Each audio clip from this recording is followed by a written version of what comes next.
Paz do Senhor, meus amados irmãos, que Deus em Cristo abençoe a vida de cada um. É um prazer e uma satisfação muito grande poder estar nesse dia especial na presença de Deus e compartilhar com os irmãos esta lição da escola dominical. Para mim, começando o dia de sábado, para os irmãos terminando, o que importa é que estamos na presença do Senhor. E essa lição vem de encontro a um assunto de alta relevância que está se estudando nessa revista como um todo. E a lição de número 4 nos traz o encontro de Ruth com Boaz.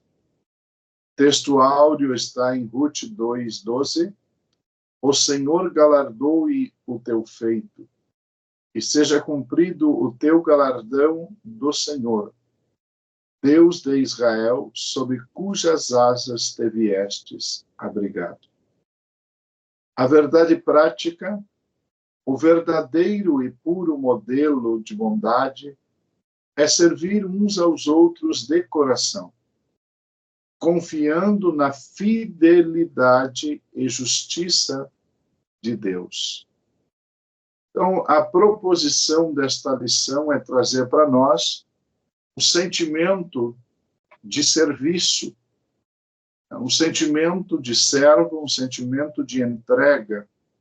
E uma das principais bases para alguém se dispor a servir é a confiança de que Deus é fiel e é justo. A pessoa que se predispõe a servir, ela só andará por esse caminho, trilhará este caminho, se houver em seu coração a confiança, a certeza de que Deus é fiel e justo.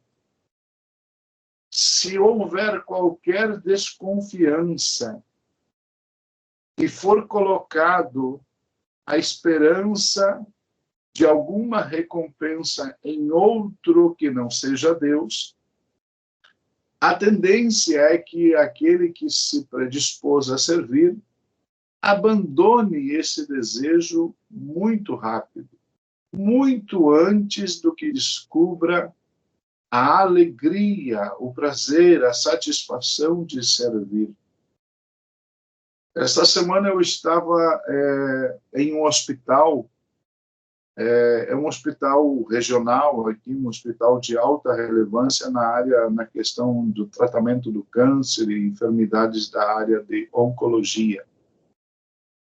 Estava com a minha mãe ali para alguns exames e estava uma filha muito afligida com o seu pai na sala de espera, porque ela tinha um compromisso inadiável, não tinha como ela adiar esse compromisso, e a hora estava ultrapassando o limite e a entrada do seu pai para a consulta ia atrasando, e a doutora não lhe atendia. Observando aquela aflição, e ela ligava para várias pessoas, pedia ajuda para um, pedia ajuda para outro, pois ela tinha um compromisso inadiável e não conseguia também resolver o assunto do compromisso. Eu olhei para ela e disse: Senhora, eu lhe vejo muito aflita. Deixa eu lhe perguntar por que essa aflição. E ela disse: eu tenho que entrar com meu pai, porque ele está com muita demência, não lembra de nada e também mente muitas coisas para a médica. E eu tenho que acompanhar a consulta para cuidar do tratamento dele. Ao mesmo tempo, eu tenho que estar em outra cidade em meia hora. E aquelas pessoas que estão lá dependem de mim em determinado horário. Eu disse para ela: eu me disponho a entrar com o seu pai na consulta, ouvir tudo o que for dito e lhe passar para a senhora. Ela ficou me olhando para mim incrédula, sem entender aquilo.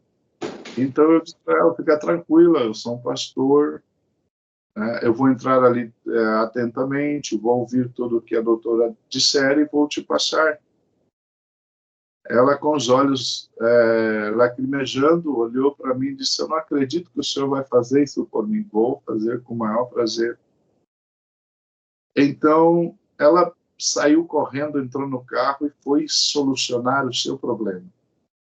Eu entrei lá na consulta com o pai dela, no horário determinado, e tive a ideia de gravar a consulta. Então, coloquei o meu celular com o WhatsApp aberto e fui gravando a consulta e mandando para ela os áudios da doutora e do seu pai na consulta, conversando.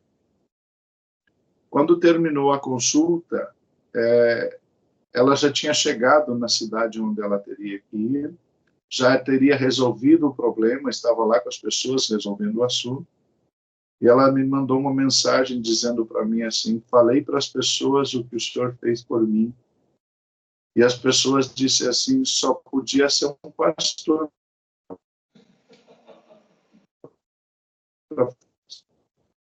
Então, essa empatia, ela vai entrar em ação nas nossas vidas a partir do momento em que nós tivermos no nosso coração a confiança de que Deus é justo e é fiel.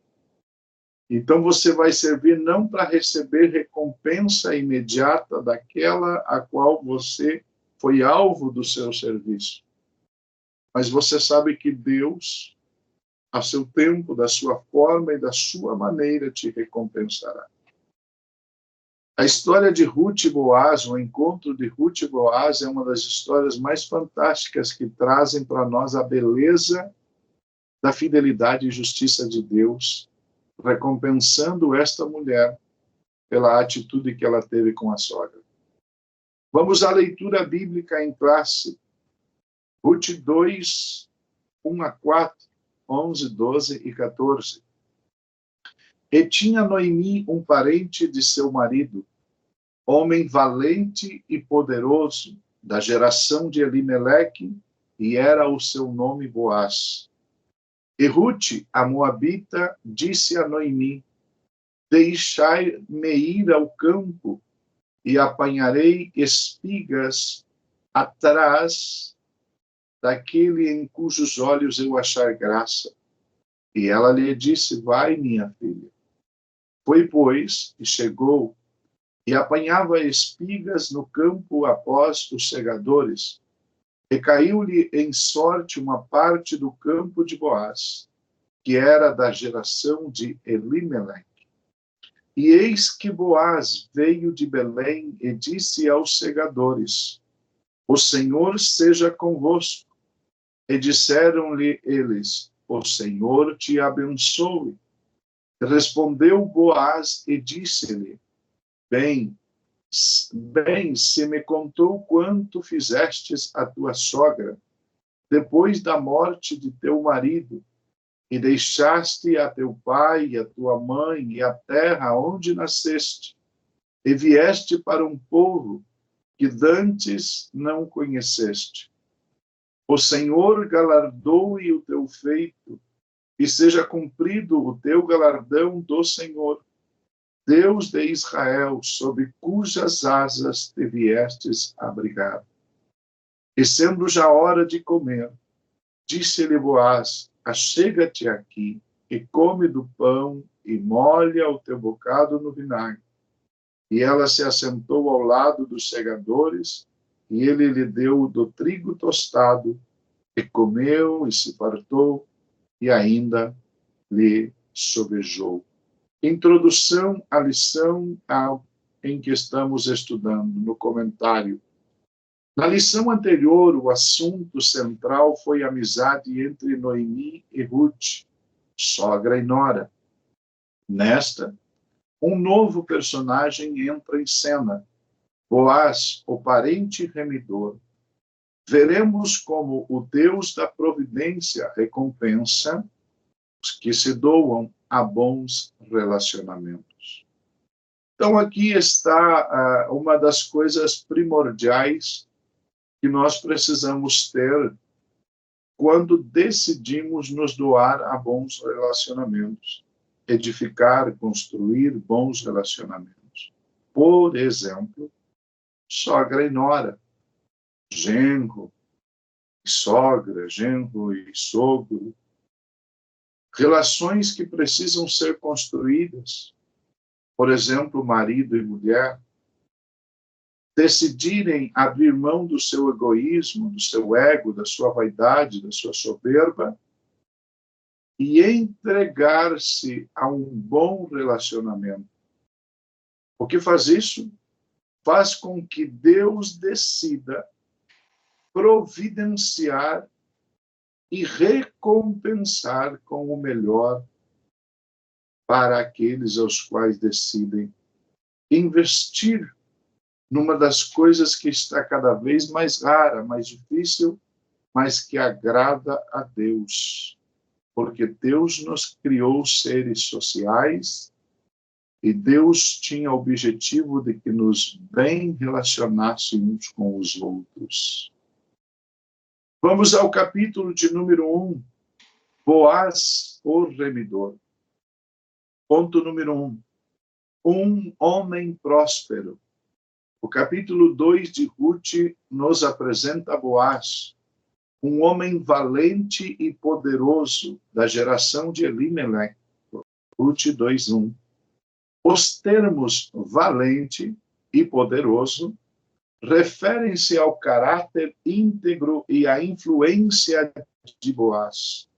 Além de seu poder econômico, um grande produtor rural, Boaz tinha plantações de cevada e trigo e muitos trabalhadores a seu serviço.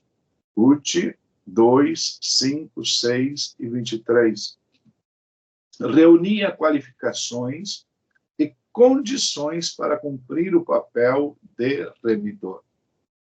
Então, aí está a apresentação do currículo de quem era o homem ao qual Deus escolheu para honrar a fidelidade e integridade de caráter de Ruth.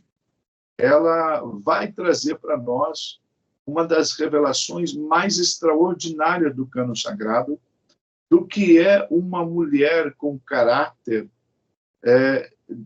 a capacidade que pode ter uma mulher com caráter e decidida a honrar alguém ao qual ela aprendeu a amar, aprendeu a conviver com ela. A escolha, ainda que aconselhada ao contrário pela própria Noemi, foi única e exclusiva de Ruth. Ela poderia ter como exemplo Orfa, que decidiu voltar seguindo o conselho da sogra. Mas ela fez uma escolha. E eu preciso deixar isso na introdução desta lição. Deus é especialista em recompensar a cada um pelas suas escolhas. Então, é de alta relevância que tenhamos em conta sempre quando vamos fazer uma escolha, porque terá recompensa. Seja para bem ou para mal, Deus recompensará cada um. Ponto 2. Goel e Levir. A expressão da geração de Elimelec não nos permite saber o grau de parentesco entre Boaz e o marido de Noemi. Segundo uma tradição rabínica, ele era sobrinho. Como parente próximo, poderia ser o Goel, ou seja, o resgatador da terra que o falecido havia vendido. Ruth 4:3. Como também poderia cumprir o costume antigo do casamento, Gênesis 38, 6-11. Eram duas prescrições distintas contidas na lei de Moisés.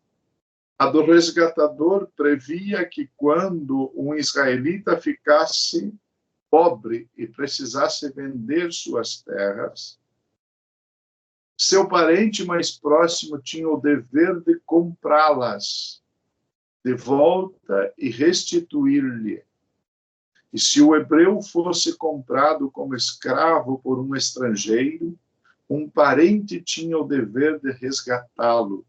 Levíticos 25, 25 a 28, 47 a 59. Já a lei do levirato previa que o irmão do cunhado, levir, se casasse com a viúva e suscitasse descendência ao falecido. Deuteronômio 25, 5 a 10, Mateus 22, 24 a 48. Tudo indica que essa prática foi ampliada, seguindo uma ordem de parentesco mais abrangente, semelhante à do resgatador. Levíticos 25, 48, 49. No caso de Boaz, havia um remidor mais chegado que ele, Rute 3, 12. Então, aqui é mais uma explicação, na verdade, da lei do resgatador e do levirato. Creio que está bem explícito, está bem explicado, não faz falta nós entrarmos nessa área, porque há, creio eu, pontos mais ressaltantes na lição nas quais devemos investir melhor o nosso tempo. Se houver dúvida, alguém pode perguntar, tá, irmão? Ah, pastor, mas eu não entendo bem o que é isso aqui, como é que funciona. Então, eu fico à disposição para os irmãos perguntarem. Caso contrário, vamos seguir em frente com a lição. Número 3. Temor e respeito.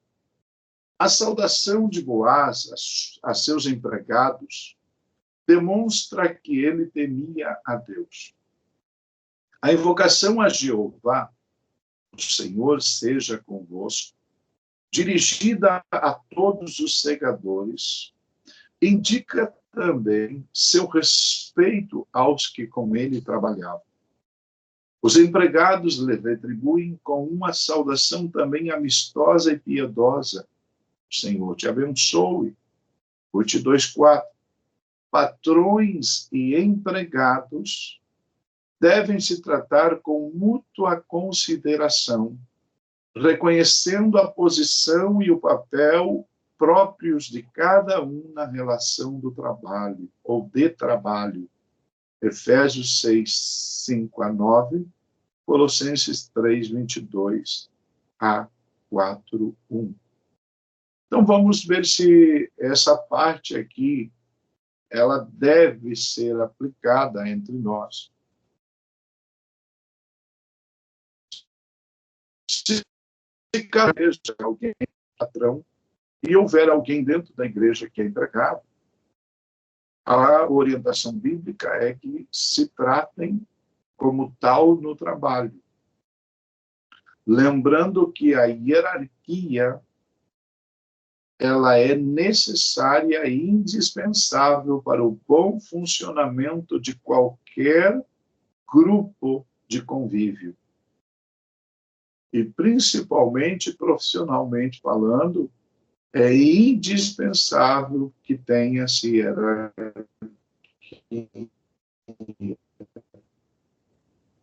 que se tenha o trato cristão com todo temor e respeito. Porque, para o bom convívio e bom andamento, e lembrando que em Cristo somos todos irmãos, mas dentro do trabalho, para que não se instale a anarquia, é preciso hierarquia.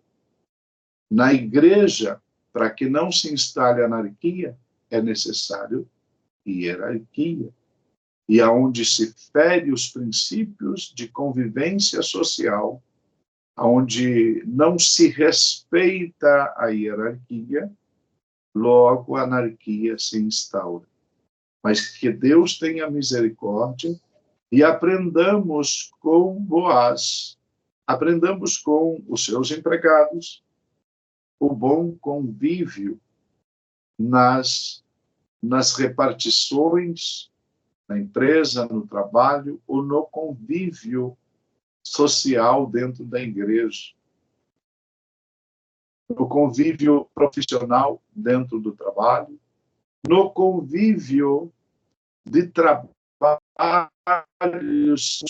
e cargos dentro do ministério, dentro da igreja, que cada um saiba a sua atribuição e trabalhe com respeito e honra aos seus superiores. Isso também é servir ao Senhor. E aqui está uma coisa maravilhosa que este homem faz, porque ele traz à luz uma forma de viver muito temerosa a Deus e respeitosa para com aqueles aos quais estão lhe servindo no trabalho. Capítulo 2. O carinho de Boaz para com Ruth.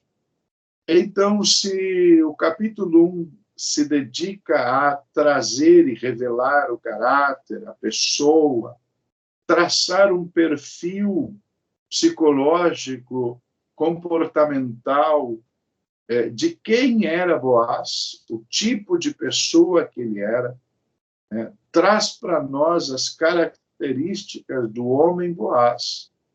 No capítulo 2, nós vamos, então, ver a forma com que ele passa a se relacionar com Ruth. Qual é a atitude dele, como ele... Porque, irmãos, uma das coisas primordiais, as pessoas não podem dar o que elas não têm. Uma das razões para tantas decepções, ilusões e tristezas nos convívios sociais é quando as pessoas criam uma expectativa para com alguém além do que aquela pessoa tenha para lhe dar. Você não pode esperar de uma pessoa que ela te dê para você o que ela não tem para te dar. Então, isso, por exemplo, no casamento, quantas mulheres frustradas porque querem que o marido dê para elas, faça para elas aquilo que ele não tem. Quantos homens frustrados no casamento porque esperam que a mulher faça por ele e dê para ele o que ela não pode e não tem. Se nós trazermos isso para o convívio eclesiástico, para o ministério, para a igreja, para o convívio cristão dentro da comunidade cristã a qual eu estou, a igreja a qual eu pertenço, quantos crentes frustrados, infelizes, querendo trocar de igreja, trocar de ministério, murmurando, pecando, falhando no serviço do reino, porque esperam do pastor o que o pastor não tem para dar. Porque esperam do líder o que o líder não tem para dar. Porque esperam de alguém algo que nem é dever. A pessoa não pode dar o que ela não tem. As pessoas vão dar e repartir do que elas têm. E aquilo que ele não tem, que ele tem falta, quem tem para dar é Deus. Deus é o único que for necessário, Deus tem. Mas você não pode esperar de alguém que ele te dê do que ele não tem. Então, nós vamos ver agora como no primeiro capítulo foi traçado um perfil de quem era Boaz. Agora nós vamos ver a beleza de uma pessoa que tem para repartir, não sendo egoísta, repartindo do que tem. Então, nós vamos ver a forma com que ele age. E aqui está a parte do caráter dele. O ponto 1 fala da pureza. Não exclui a ternura. Logo que chegou ao campo, Boaz notou a presença de uma moça diferente entre os que respigavam. Ruth 2:5. Informado de que era Ruth, dirigiu-se a ela de forma carinhosa, chamando-a de filha. Deu liberdade para continuar catando espigas em sua plantação e lhe assegurou de que seria tratada com o devido respeito. Não dei ordem aos moços que não toquem. Pergunta que ele faz a ela, Ruth 2:9. Boaz se preocupou com a segurança de Ruth. Assédio moral e sexual são atitudes pecaminosas e perturbadoras no ambiente laboral e em qualquer área da vida. Boaz era um cavalheiro muito educado com todos. Um viver santo não exige que sejamos rudes e descorteses. 2 de Reis 4, 8 e 9. Jesus, o mais puro dos homens, convivia com todos. Marcos 2, 15 a 17, João 4, 3 a 27. Então, aqui, irmãos, a primeira providência de Boaz foi protegê-la, dar a ela segurança, para que ela pudesse trabalhar, para que ela pudesse estar num ambiente agradável. Porque o trabalho que ela estava fazendo retratava a condição social em que ela se encontrava. Respigar era um trabalho de pobre que não tinha nada. Respigar era um favor que alguém deveria dispensar para alguém que não tinha trabalho e não tinha nem comida em casa. Mas olha a forma com que Boaz trata essa mulher. Protege ela de todo e qualquer assédio moral pela condição social dela e de todo e qualquer assédio sexual pela condição social e, propriamente, de ser aparentemente uma moça, uma jovem bonita, mas sozinha. Entre outras palavras, aparentemente indefesa. E quem deve criar esse ambiente? Quem é responsável por esse lugar? Então, às vezes, nós, como líderes, negligenciamos os cuidados para o bem-estar psicológico, emocional das pessoas no ambiente em que nós estamos. Eu, por exemplo, como pastor, não estou dizendo que sou perfeito e que tudo funciona onde eu sou pastor, mas eu sempre estou atento àqueles mais saidinhos, mais avançados, mais alegrezinhos para com as irmãs.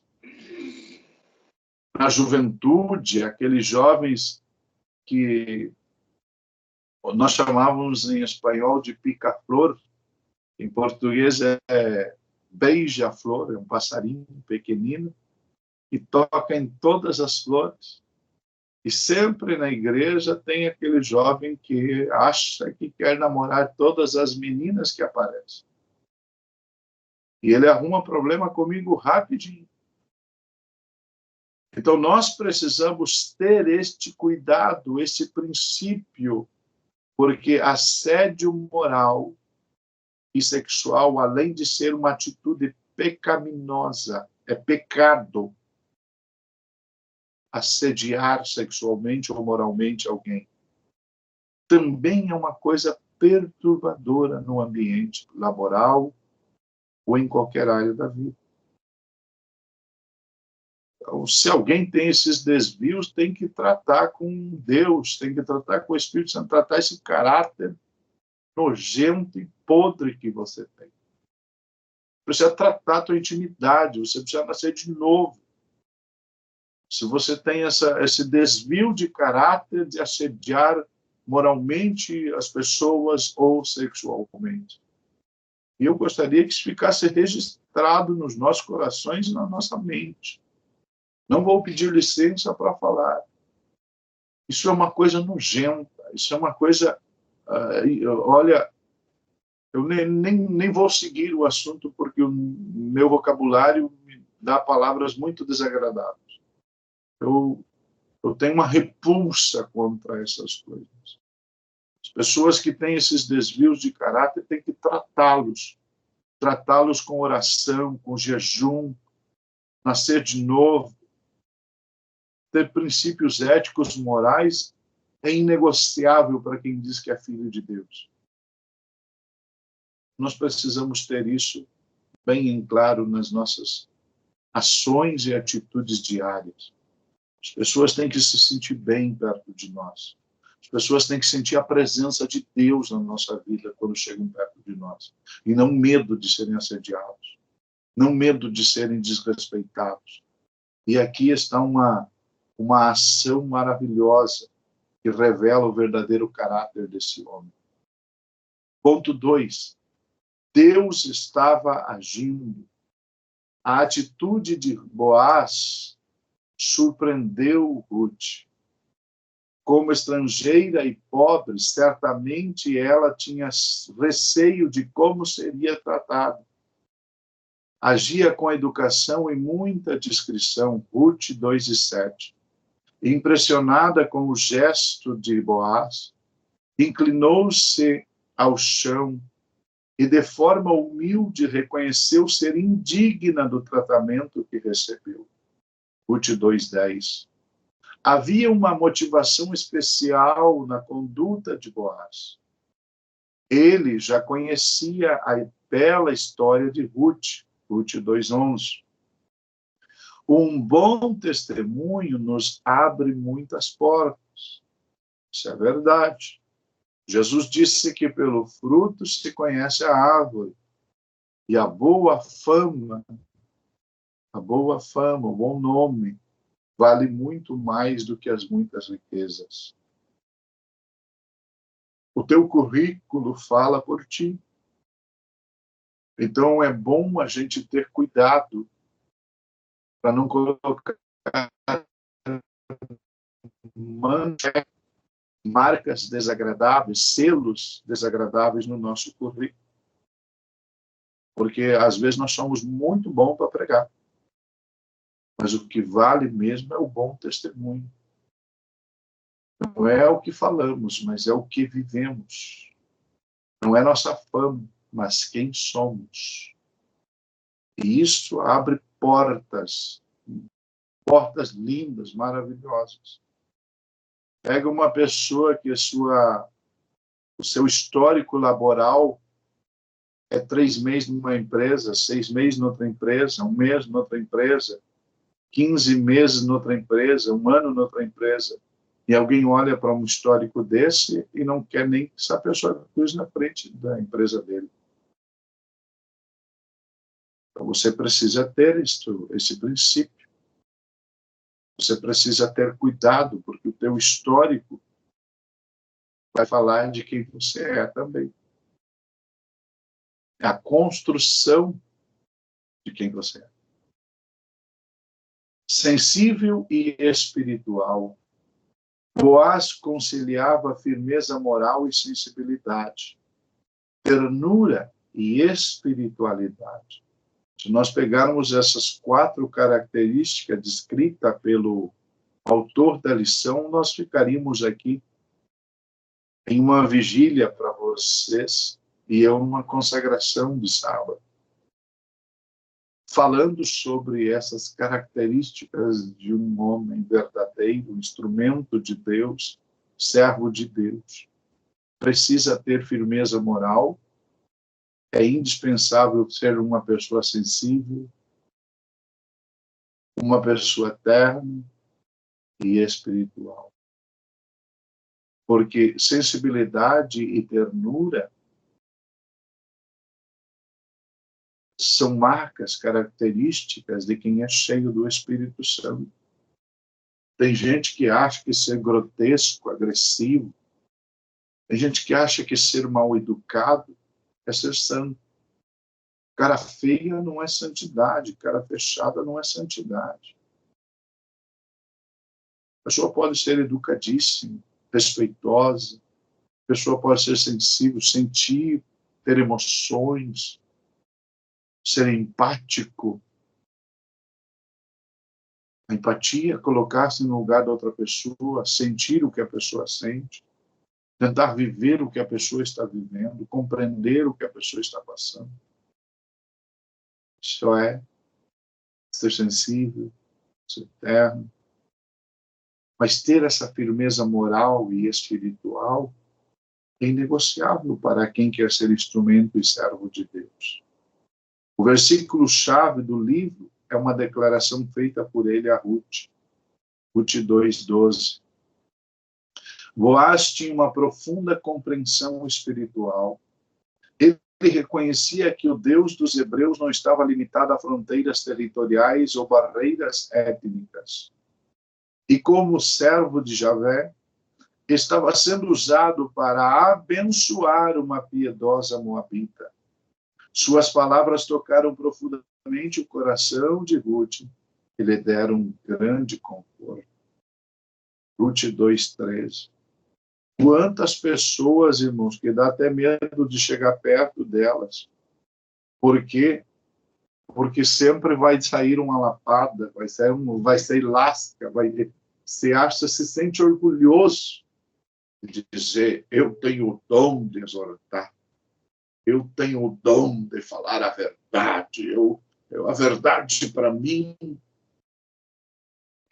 A verdade pode ser falada, e a Bíblia diz que deve ser comprada e não ser negociada. Mas existem muitas formas de falar a verdade. A verdade com carinho, com respeito, conquista. Falar a verdade fora de tempo pode trazer transtornos desnecessários. A palavra dita no tempo certo é que é maravilhosa, que deve ser recebida com graça e vai ser recebida. E aqui este homem está trazendo conforto e alegria ao coração de uma mulher já tão sofrida, tão marcada por tantos desastres na vida. Perder o marido, ainda jovem, por escolha sua, mas sim, decidiu deixar pai, mãe, família, parentes, deixar sua terra, seu povo, ir para uma terra distante, viver como estrangeira, pobre, sem nada, ter que ajuntar restos para comer. Isso é quase que mendigar. Essa mulher tinha tudo para dar errado, mas ali está alguém sendo instrumento de Deus com sensibilidade espiritual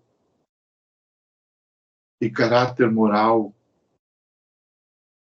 de olhar para aquilo e ver o quanto ele podia ser usado por Deus para mudar a história de uma pessoa. Capítulo 3. A colheita de Ruth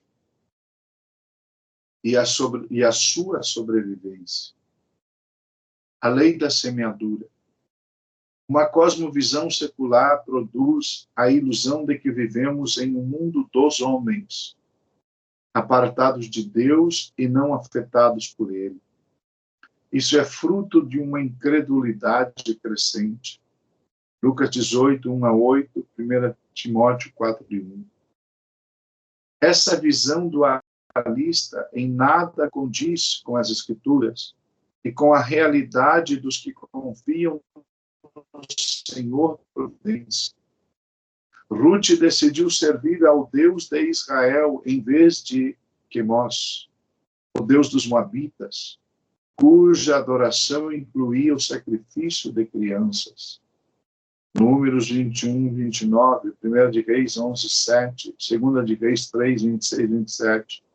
Agora, ela começava a experimentar a mão invisível de Jeová Jireh, agindo graciosamente em seu favor.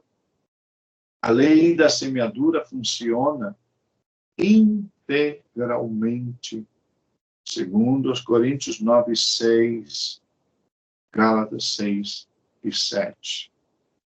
Então, a lei da semeadura é uma lei inegociável. É uma lei que você precisa aprender, e entender que é inegociável e a seu tempo e a sua maneira, cada um vai colher integralmente do que plantou. 2, os acasos de Deus, esses acasos entre aspas. O primeiro sinal da ação de Deus foi a escolha aparentemente aleatória que Ruth fez, indo apanhar espigas no campo de Boaz, Ruth 2:3. Para ela, era apenas uma casualidade, quando na verdade era um inequívoco controle de tudo, ou um inequívoco ato da providência divina.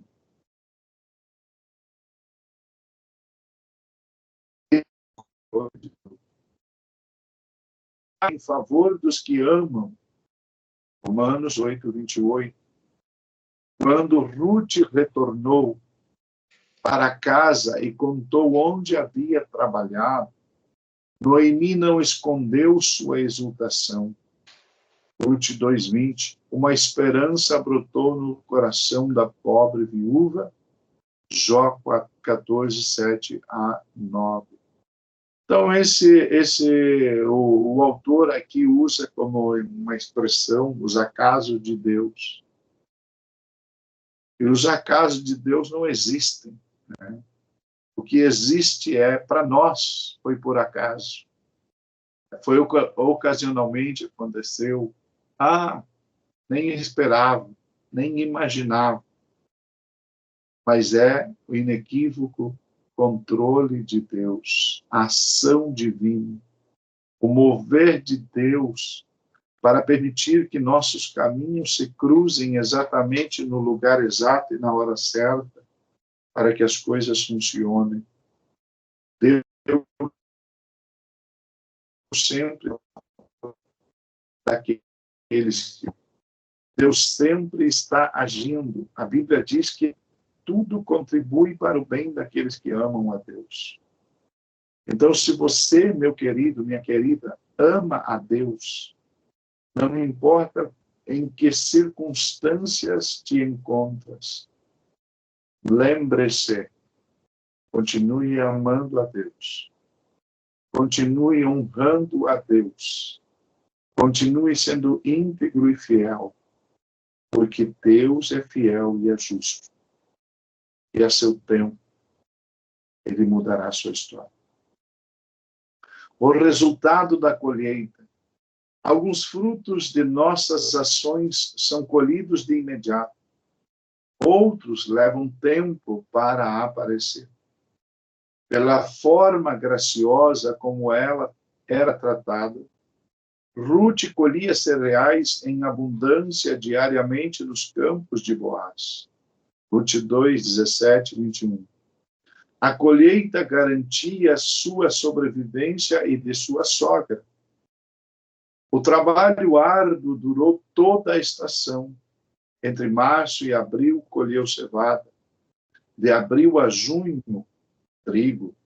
Concluído o trabalho, ficou com a sogra, Ruth 2:23. Uma colheita ainda maior seria feita por ela em tempo oportuno. Eclesiastes 3:1. Nós por aqueles que nele esperam.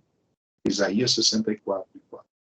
Então, aqui está, irmãos, o resultado de confiar em Deus. O resultado de fazer uma escolha certa. Quando no caminho de Moabe para Belém, Ruth, Noemi e Órfão têm uma reunião. E Noemi expressa o sentimento humano ao qual ela está correta. Tudo o que Ruth diz para a Orfa e para... tudo o que Noemi diz a Ruth e Orfa está perfeito. Revela também o caráter honesto e íntegro de Noemi. Mas Ruth faz uma escolha. A escolha de Orfa é a escolha lógica. É a escolha, humanamente falando, correta, certa. Mas Ruth faz uma escolha ilógica, faz uma escolha totalmente desproporcional para uma jovem viúva. Quais seriam as perspectivas de futuro? Quais seriam o que teria de interessante, de bom para acontecer na vida de uma estrangeira viúva em uma cultura tão fechada, tão cerrada, onde ela ia se meter? Mas ela fez uma escolha. E ela foi mais além. Ela disse para Ruth: o teu Deus é o meu Deus. O teu povo é o meu povo. Então ela, com a sua boca, declarou o que ela queria e o que ela estava escolhendo. Deus, que é fiel e é justo, olhava para isso e começou a aplainar, endereçar o caminho de Ruth, trazendo providência para dentro da casa dela, de Noemi, do mais simples, mas necessário, que é o alimento diário, até a estabilidade financeira, emocional, amorosa, familiar, cuidando não só do presente, mas do futuro de Noemi, de Ruth e dos projetos de Deus. Uma escolha de uma jovem que até ali parecia que a vida tinha dado tudo errado, mudaria toda essa história. Então, paremos neste momento e vamos refletir no que estamos escolhendo, pelo que estamos decidindo, quais têm sido as razões para tomarmos tais atitudes. Porque estas atitudes são escolhas, são decisões, e que influência, que impacto terá no meu hoje e no meu amanhã. Eu estou pensando com a mente racional, com o coração emocional, ou eu estou fazendo escolhas baseado na confiança em tudo aquilo que Deus já fez por mim, e na esperança e na certeza de que Ele fará muito mais. Porque muitas vezes, se realmente nós esperamos e confiamos em Deus, na sua fidelidade e justiça, muitas vezes nós vamos ter que fazer escolhas que contrariem a lógica humana e contrariem todos os demais. Todos estarão fazendo uma escolha para cá, mas eu estarei indo para lá. Mas o resultado dessa colheita é que diz quem fez a escolha certa. Conclusão. A atitude de fé de Ruth estava sendo recompensada. Sua prontidão em cuidar da sogra levou-a a encontrar conforto e proteção naquele que seria o resgatador de toda a família e que incluiria na genealogia do Redentor da humanidade. O Deus de Ruth é o nosso Deus. Ele continua agindo por aqueles que decidem se abrigar debaixo de suas asas. Confiar nele e viver fazendo o que lhe agrada é o meio infalível de alcançar sua misericórdia e favor. Glória a Deus.